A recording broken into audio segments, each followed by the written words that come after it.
जुन जुन एउटा खेल हो साथै राष्ट्रियदलले जुन हाम्रो पहिलाको भोटको राजा कृष्ण देवजीलाई अनुरोध गरेर अनि लोकल प्रेमा जुनले चाहिँ हामीले जसरी पनि हाम्रो यो साङ्गेचुक जुन एकदम महत्त्वपूर्ण हामीले यो बजेट यात्रामा हामीले एकदम महत्त्वपूर्ण विषय चाहिँ हामीले पुरा यसलाई नटुक्राइ गरेर राख्नुलाई उहाँहरूले बुझे हामीले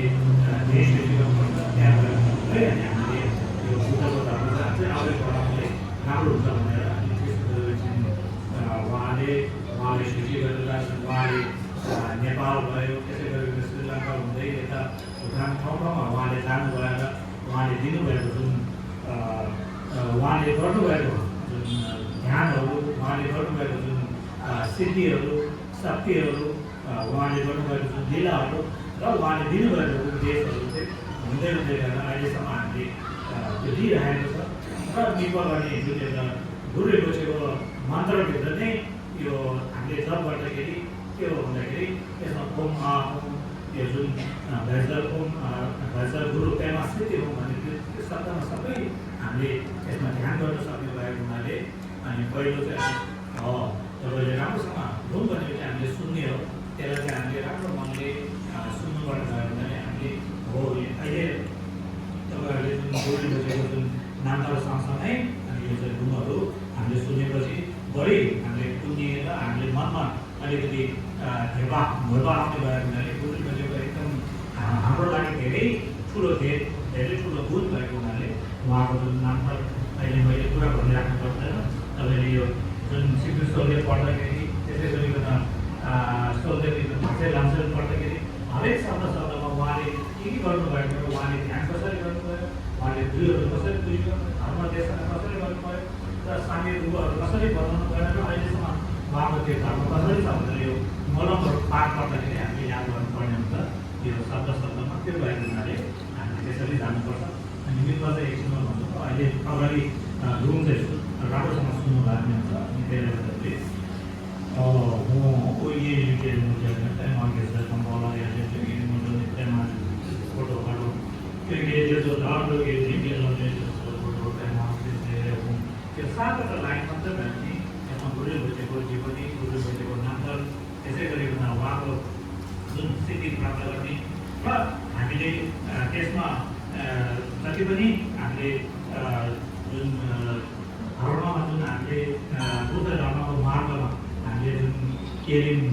जोक्सेन भनेर हामीले जति पनि हामीले ध्यानहरू विधिहरू छ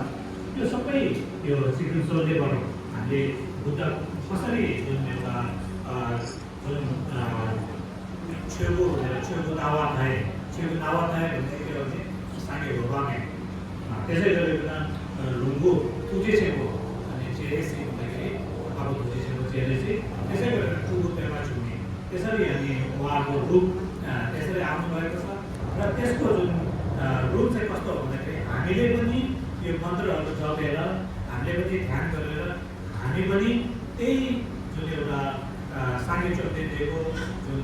यो काया जुन धर्म काया सम्भव काया निर्माण काया छेउको ढुङ्गु टुगु भनेर त्यसमा हामी परिणत त्यसै गरिकन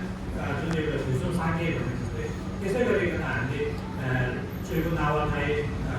ढुङ्गो तुझेको टुगु अनि पेमा झुन्ने भनेर हामीले जहिले पनि पढिरहेको हुन्छ त्यो के हो भन्दाखेरि गुरुले बसे टुगु साङ्गे चोकको टुगु रोप्ने गुरुले बसेको जुन एउटा ढुङ्गुको रूप चाहिँ तुझेको जुन एउटा छेउको रूप चाहिँ नावा खाए भनेर भगवान्ले त्यसलाई हामीले त्यो गर्ने तरिका हुन्छ त्यो सबै हामीले ध्यान गर्दै गऱ्यो भने छेउको लुङ्गु टुगु भनेर धर्मकाय सम्भवकाय निर्माणकाय उहाँहरूको रूप चाहिँ फरक देखे पनि बुद्धमा एक हो उहाँहरू फरक केही छैन एक हो भनेर त्यसले गर्दाखेरि हरेक बुद्धमा बुद्ध भइसकेपछि धर्मकाय सम्भवकाय निर्माणकाय यो कुसुम भन्छ कुसुम भनेर त्यसमा हामी सबै हुने भयो त्यसै गरेर हामीले ओम आ हुम भनेर हामीले शब्द गर्छौँ ओम आ हुम शब्द चाहिँ एकदम महत्त्वपूर्ण हामीले छेउमा चलाउँदाखेरि हामीले जुन एउटा मन्त्र पढ्दाखेरि ओम ओम भन्ने नै यो तिन जुन काया भएपछि बुद्धको यो जुन मन वचन शरीर बुद्ध भएकोले नै हामीले काया भएपछि त्यसै गरी कुसुम नै हुने भएको हुनाले